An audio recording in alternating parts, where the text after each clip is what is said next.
আমাদের লিঙ্গন সাহেব 4টা লোক দিয়েছে রাস্তা সাফ করার জন্যে।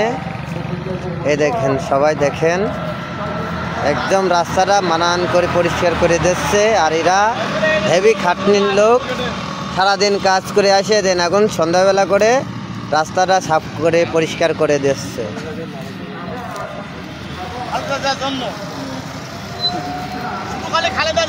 শুধু খালি খালেদা জিয়ার জন্য।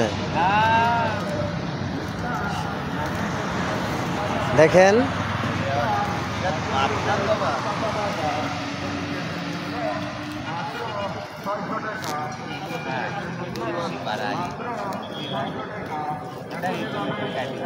এই দেখেন এখনো দেখেন রাস্তা সাফ করতে আছে।